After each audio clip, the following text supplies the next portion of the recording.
RGB, votre journal d'information locale, Théo Guiton.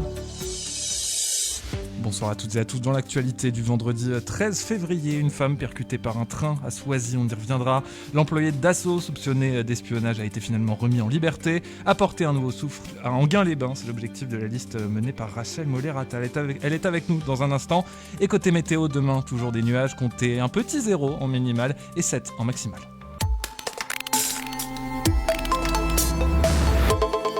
On le disait dans les titres, une femme est morte après avoir été percutée par un train hier à Soisy sous Montmorency. Les pompiers sont intervenus aux alentours de 7h30 à la gare du champ de courses d'Enghien.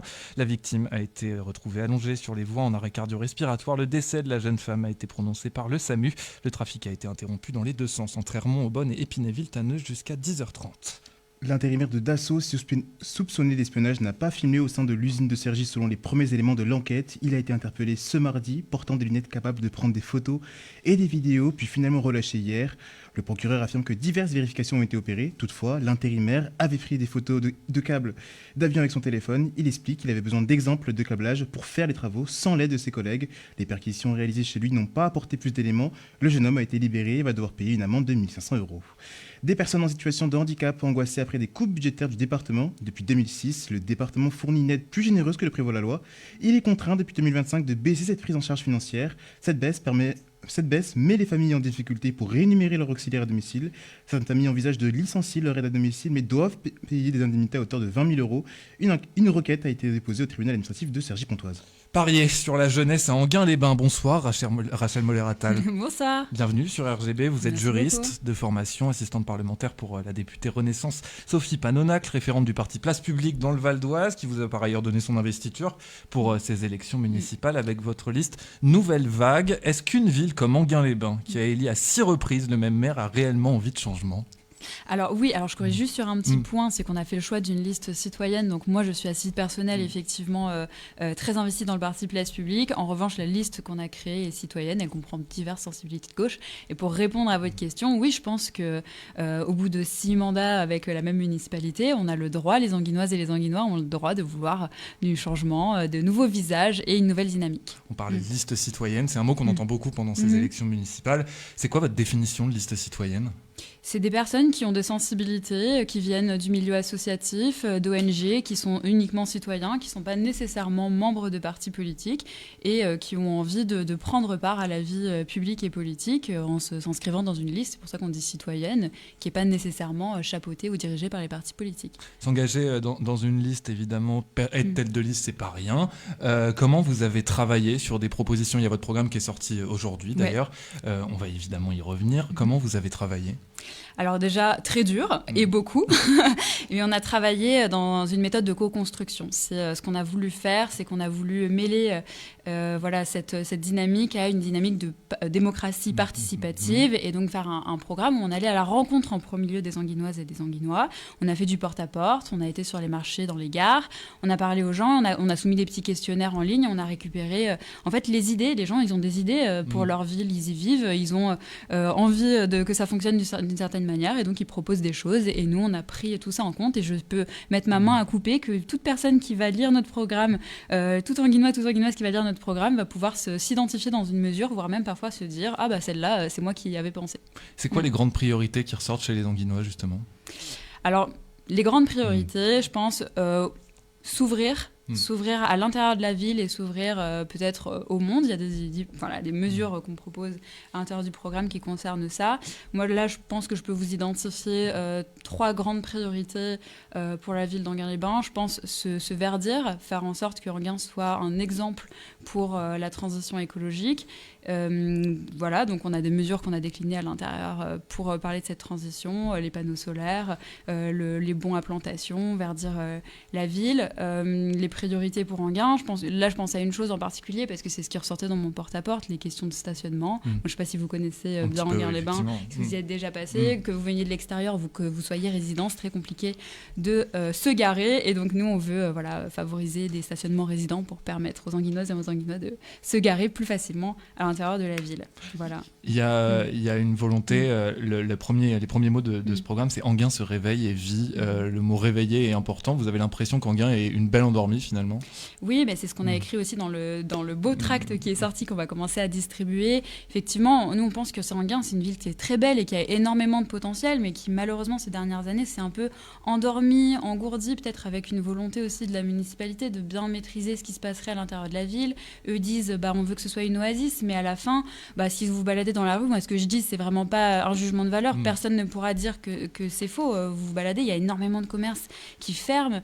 Voilà, il y a plein de lieux où on ne fait que se promener, se balader, mais on n'y vit pas réellement. Il n'y a pas énormément de lieux de rencontres, de lieux où on peut vivre, se retrouver entre différentes générations, différentes cultures, etc. Et je pense que c'est ça qu'on doit promouvoir et qu'on doit installer dans la ville d'Enghien-les-Bains véritablement. Quelle place vous donnez à la démocratie participative à Enghien ? J'ai pas l'impression que ce soit aujourd'hui très important à Enghien. Quelle place vous lui donnez, vous ? Moi, je lui donne une grande place. Je pense que ça se voit, c'est comme ça qu'on a construit notre programme. Déjà, c'est en allant à la rencontre des gens. On n'avait pas envie d'avoir un programme descendant, de dire voilà, on vous propose ces mesures, vous votez pour, vous votez contre. Non, nous, on a demandé aux gens c'est quoi vos priorités. On n'avait pas envie de passer à côté de leurs préoccupations.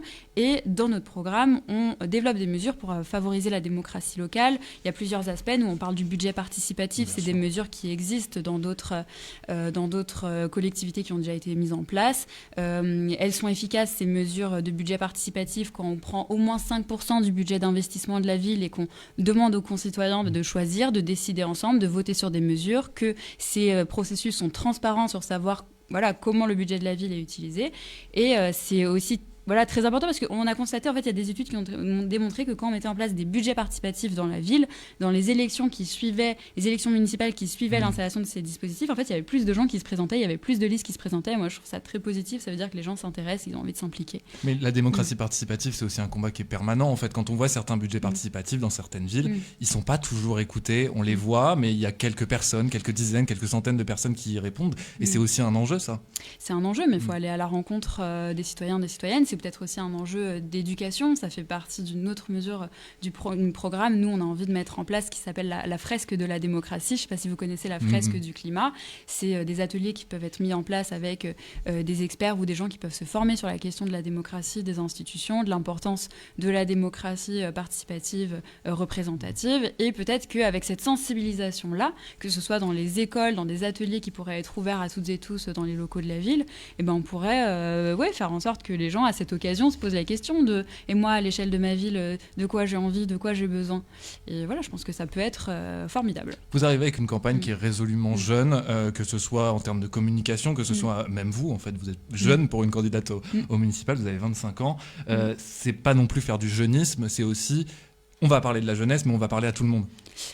Cette jeunesse, elle est mise en avant pour impulser, donner une énergie et du dynamisme. Après, il n'y a pas que des jeunes dans notre liste. Et il faut beaucoup s'entourer de personnes qui n'ont pas que le même âge. Moi, je suis contente d'incarner cette jeunesse et cette énergie-là.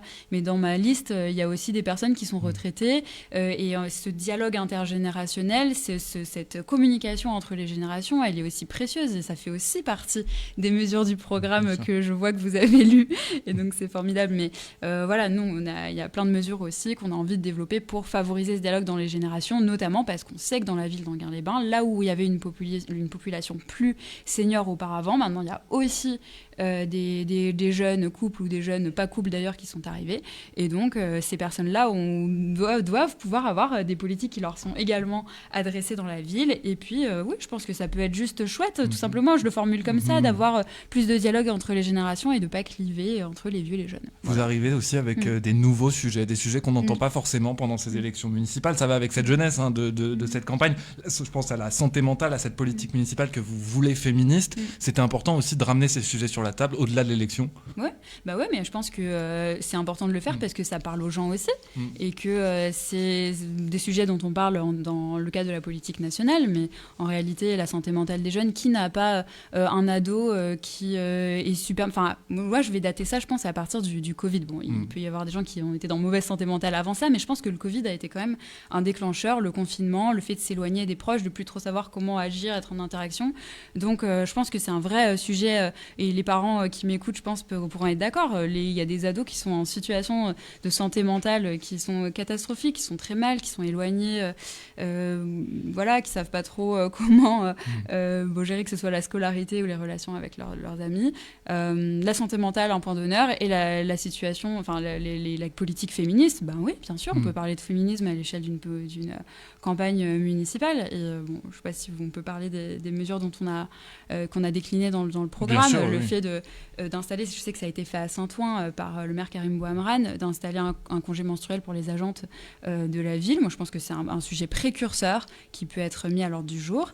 Et puis, bien évidemment, la distribution de protection menstruelle pour les jeunes femmes. Je pense que ça ne doit pas être un sujet tabou et que le sujet de la précarité menstruelle est un vrai sujet et que la ville peut apporter un soutien important. Quel regard vous avez aujourd'hui sur l'opposition guinoise? On a un maire très en place quand même, qui est là depuis 6 mandats, qui veut en entamer un 7e pour placer son adjoint ensuite. C'est ce qu'il a dit. Quel regard vous avez? C'est un combat qui est difficile, Enghien-les-Bains, quand même. Difficile. Moi, je suis pas. Je regarde le résultat des élections, donc je vois aussi qu'il y a une base électorale qui est très solide pour le maire en place. Je pense que c'est quelqu'un qui est aussi très rond, très aimable avec les administrés, les citoyens de la ville. Je pense que c'est quelqu'un qui a aussi envie d'écouter ses opposants. Je pense que ça s'est tellement bien passé pour ses opposants que j'ai vu que David Buffo, qui était dans la liste Enghien en transition il y a 6 ans, a maintenant rejoint la majorité. Donc je pense que c'est bien qu'il faut voir là un message du fait que voilà, le maire est quelqu'un de conciliant. Maintenant, voilà, je pense que la question de la démocratie, on y revient parce qu'on en parlait en début d'interview, mais c'est aussi prévoir de l'alternance politique. Ça peut pas juste être la question de l'élection. Il y a aussi des moments, des espaces de respiration où il faut faire parler, faire intervenir d'autres organes, d'autres personnes pour avoir des visions de l'extérieur et pour compléter un peu cette belle vision. Où est-ce qu'on peut suivre votre campagne sur les réseaux sociaux? Sur les réseaux sociaux, sur Instagram, sur Facebook, sur TikTok, sur un fil d'actualité WhatsApp et puis bien sûr sur le terrain, venant nous voir sur le marché par exemple. Merci Rachel Moller-Attal d'avoir été avec nous. Vous êtes à la tête de la liste Nouvelle Vague à Enghien-les-Bains. C'est la fin de ce journal. Prochain rendez-vous d'information, c'est dans quelques minutes, à 18h45, quelques grosses minutes, sur RGB 99.2 FM, radio-rgb.net. Restez évidemment avec nous. Je laisse la parole à Damien pour nous parler programmation de la soirée.